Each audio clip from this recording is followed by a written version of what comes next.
Kia ora guys, welcome back to the Black Jersey. My name's Max and I'm the host of this channel. A big thank you as per normal to my patrons for your ongoing support. Always appreciate it. If you're a new viewer of this channel, remember to give me a subscribe, a like and a comment on the video after the end of it. If you enjoy it, thanks very much. For today's video, it's going to be the second video I've uploaded in a single day because I also want to talk about the All Blacks 15 after I broke down my thoughts on the main All Blacks squad last night. They had an extra player, Sean Stevenson, in his injury cover for Mark Talia, who's going to be out for about 2 or 3 weeks, Ian Foster said. So for the All Blacks 15, they've got another 30 players, so overall about 67 players are on the radar of Test rugby, and that's also excluding guys like David Havili, Patrick Tuipoloshu, Test veterans who are currently out with injury. Havili and Tuipoloshu will of course be available for the World Cup, so the All Blacks 15 is 30 players in it, and so there are a few big winners and a few big losers out of the squad, as well as a few guys who have already got Test caps that I'm going to go through. So firstly we'll break down the squad, then I'll get into the guys who have already got Test caps, the biggest winners and then the biggest losers to finish the video off. So the hookers are Safo Aumua from the Hurricanes, Ricky Riccitelli of the Blues and Tyrone Thompson of the Chiefs. Very clear structure there. Aumua is the 4th choice guy, Ricky Riccitelli is the 5th choice, and Tyrone Thompson is obviously the guy that Ian Foster sees as the future of the number 2 jersey in New Zealand rugby. At prop there's 5 of them, Jermaine Ainsley and Oliver Jager. They're there to cover tight head prop. Jager's recently recovered from injury. He plays for the Crusaders. Ainsley's with the Highlanders. Tavita Mafaleo of the Hurricanes. He's also there covering both loose head and tight head prop. He's able to cover both positions. That's a really useful tool in Mafaleo's arsenal. Xavier Numia and Aidan Ross, they're both covering loose head prop. Numia plays for the Hurricanes and Ross plays for the Chiefs. Ross has been in fantastic form this year, but he won't be too disappointed because right now he's in a very similar position in the pecking order to where he was last year. He's just played 1 Test cap. The locks, a completely different look for the last All Blacks 15 as Tuipoloshu, the inaugural captain, is injured. Zach Gallagher's injured from the Crusaders, and Josh Dixon has had a passing of a relative of his brother, so rest in peace to Sam Dixon and Josh Dixon's brother. The loose forwards, Dixon's Highlanders teammate is Billy Harmon, one of the leaders in this group. Akiriwani of the Blues, Duplessis Kadifi of the Hurricanes is over there. Christian Leo Willie, Peter Gus Soakola and Cameron Suafor rounded out. Because Naitoa Akwe of the Chiefs, Quinton Strange of the Crusaders and Isaiah Walker-Leawedi of the Hurricanes are over there at locks, I'm leaning more towards Cameron Suafor being looked at as a lock 6 cover, next cab off the rank if Sami Penny-Finau, the new uncapped player in the main All Black squad, does go down with an injury and stuff like that. So yes, a very interesting makeup of those loose forwards. Over to the halfbacks, Folau Fakatava, Brad Weber, both Hawke's Bay men, so hopefully the doors are not totally shut on Weber, though I was very disgruntled last night to see him not in the main squad. I do think not all hope is lost for Weber. I do think Weber has potential to be the captain of the All Blacks 15, as Harmon, who is the Highlanders captain, hasn't played a Test cap yet. The other leaders in the squad, none of them exactly immediately jump out at me apart from the fact that Quinton Strange, one of the locks, he's the captain of the Tasman team in the NPC, so maybe that's another leadership possibility. First fives, Brett Cameron, Stephen Petafeta, those guys are both pretty well known. Getting decently far into their career though, they're no spring chickens, so personally I'm really disappointed to see the lack of faith in the next generation of first fives. Clearly because it's a World Cup, Ian Foster just wants to go for experienced players in this position to cover his main 3 guys of Beauden Barrett, Richie Mo'unga and Damien McKenzie. Mo'unga, of course, being the incumbents, the first choice in the jersey. Midfielders, Jack Goodhue, he's signed for Castres over in France. Rumour has it they're breaking the bank to get Goodhue over, so nice to see Goodhue hasn't been totally forgotten about after signing that move to go overseas after being absolutely just wrecked with injury. Alex Nankivell, he's another one going overseas to Munster in Ireland, but good the door's not totally shut on him either, as Nankivell is realistically the guy who should have been Roger Tuivasa-Sheck's place last year. Tuivasa-Sheck, I don't think we even need to discuss him. He's sealed his own fate. He's going back to the Warriors next year, so really I don't think he was ever going to be on the radar at all. Billy Proctor of the Hurricanes is also joined by his teammate at club level, Balin Sullivan, so Proctor at 12, Sullivan at 13. Could be quite an interesting proposition for this team, considering Peter Umaga-Jensen is indeed injured again. The outside back, Sam Gilbert of the Highlanders, one of the top point scorers for Super Rugby this year. Really happy to see him over there. AJ Lammer for the Blues, Ruben Lubb of the Hurricanes, Etienne Nanai-Seturo of the Chiefs, and Jonah Nareki, who's come back from injury, done really good stuff for the Highlanders. Nice to see he's finally getting a reward after all that time missing rugby due to his various injuries, including what I think was a shoulder injury from last year. Ruben Lubb, though, kind of surprised to see him in the team, considering he plays just 2 games this year after having a bit of a bad groin injury and stuff. So really nice to see he's not being forgotten about. At least he is still in contention after the breakout year that was meant to be didn't exactly end up happening. It's okay though, things happen, everything happens for a reason. The guys with test experience in this team, Asaf Wamoa at hooker. Jermaine Ainsley, though, he's played his 3 tests for the Wallabies. He's a former Wallaby. We'll get onto him soon though, but yes, test experience is still test experience. Aidan Ross, of course, 1 test to his name. I talked about him before. Peter Gus Sobakula and Akira Ioane, they're kind of a bit far down in the number 8 pecking order.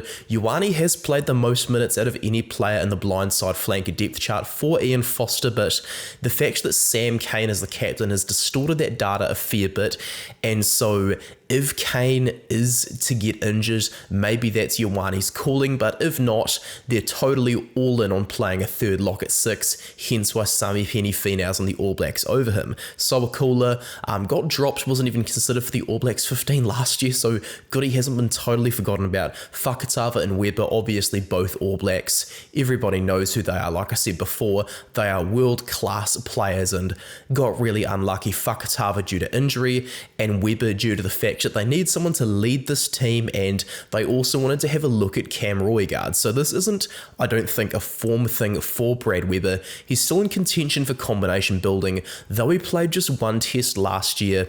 Remember, he's an experienced player in his 30s that can know all the drills, all of the core elements of the All Blacks straight away due to his experience. Brett Cameron played his last test in 2018. He's only got a single cap to his name thus far, but at 26 years old, can't just forget about him yet. He hasn't exactly become like this ancient player or anything. He's still decently young enough, so you know what, good on him. Steven Petafeta got injured this year, didn't really have a chance to show his hand at fullback or at 10 for the Blues, and Jack Goodhue, obviously, 18 test caps to his name, but absolutely wrecked by injury. But for the big winners of the selection, Ricky Riccitelli, he was first called into the All Blacks back in 2017 as injuries cover, but Riccitelli is getting quite close to 30 and is yet to play a test cap. And so, the fact that he's signed for the Blues to 2025, foregoing possible, cash offshore, he's making a huge sacrifice. It's possibly going to pay off now that he has indeed got himself a place in the All Blacks 15 over Andrew Makaleo, who was in the team last year. Jermaine Ainsley, who I mentioned before, he's eligible for the All Blacks due to the new change in World Rugby's eligibility. Ainsley played 3 tests for the Wallabies in 2018, having moved to Western Australia in his late teens, but his father, Joe MacDonald, is a former All Black. Ainsley was also born in Otago and stuff, so it's absolutely fine. He is now good to go. I've had Ainsley on my channel before for a bit of a Q&A. Guy's super down to earth, a very hard worker, so hopefully he'll thrive in this environment. Naitoa Akoi after Ainsley is probably the next biggest winner. Maybe. Akoi is also being looked at for similar reasons, a lock who can play 6. He's filled that role for the Chiefs a few times, but ultimately Finau got in over him. Christian Leor-Willie, though, a big mover. Like last year, he was a bit of a surprise pick for a few people, having played just 2 games for the Highlanders, but this year he has been immense. He's played every single game for the Crusaders. He won 4 turnovers on his debut for them, nearly said his test debut. He is an absolute machine. He didn't just get in last year due to luck. He is genuinely on the radar for selections, which is great for him. Brett Cameron, another big winner, goes without saying. His last test was in 2018, like I said. Billy Proctor, he got the award from the Hurricanes for their Player of the Year, so Proctor's another big winner. He got snubbed in the eyes of a fair few people for the last All Blacks 15 for 2022, so good he's going to get his first chance. He's 24 as well, so still does have a chance to make a test debut later down the line perhaps. Sam Gilbert, another big winner, plays pretty much everywhere in the back line apart from 13. He's covered wing, he's covered fullback, covered centre, and last year he also made a bit of a famous go in the 10 jersey for the Highlanders. So calm off the boot. You know, if this guy was a better defender, he could possibly be in the All Blacks for sure. But we get on to the losers.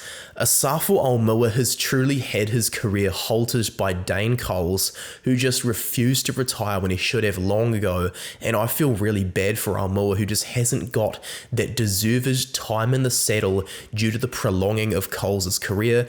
Aumua still gets a little shaky every now and again at the line out, and just a destructive ball carrier, excellent defender, great jackal option like Aumua, who was so viral back in 2017 for the under-20s, is still yet to kick on, and man, it's gutting to see Aumua still there as the fourth choice player. Another loser in my eyes is Ollie Norris. Aidan Ross isn't taking as big of an L to Fletcher Newell, who's been injured, because Ross is in a relatively similar position. Ollie Norris, though, the guy who backs him up at the Chiefs, I've also had Norris on the channel for a Q&A. He is a behemoth of a man. He is probably one of the biggest humans I've ever met in my entire life. The guy is an absolute workhorse, getting from breakdown to breakdown, always clearing the ruck.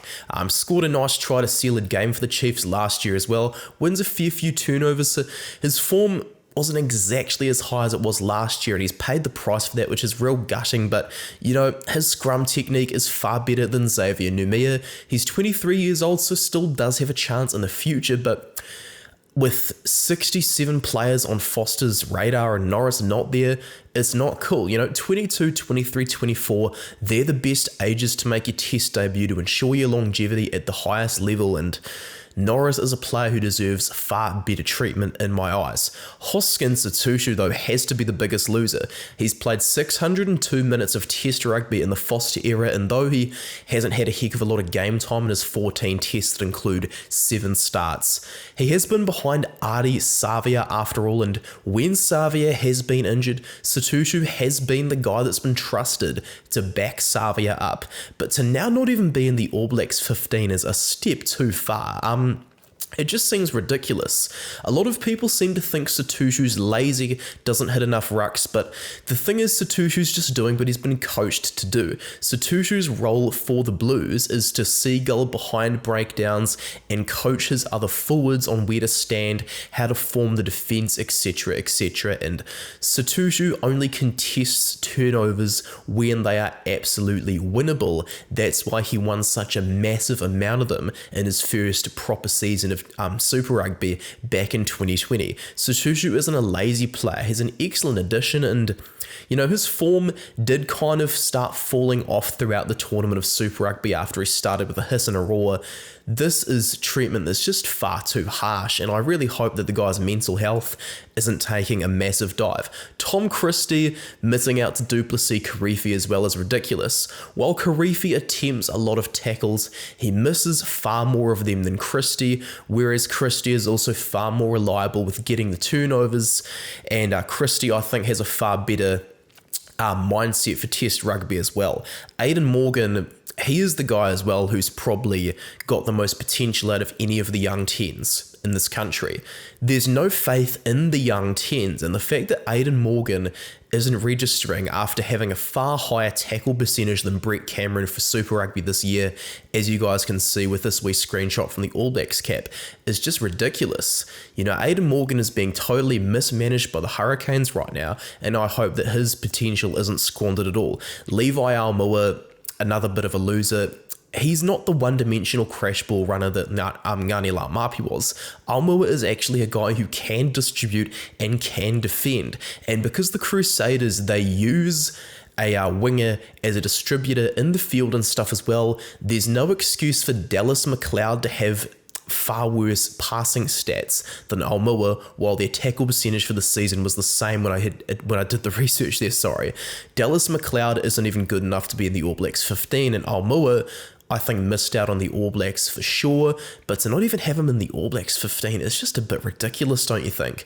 Zahn Sullivan had a real breakout season this year as well, so he can definitely count himself unlucky. Perhaps it was that poor performance for the Blues in the semi-final that had Ruben Love brought back in instead of Sullivan. So yeah, guys, that's my thoughts on the All Blacks 15, all the selections made for that team, the biggest losers, the biggest winners, and what the squad looks like. So as I said earlier, about 67 players who are available and not injured are on Ian Foster's radar. This is going to be a heck of an interesting tour for the All Blacks 15 as they head to Japan, so make sure to share thoughts down below, comment on this video, like this video, and give me a subscribe. Don't forget to support me over on Instagram and over on Twitter as well. Thank you very much, guys. I'll see you later from Max.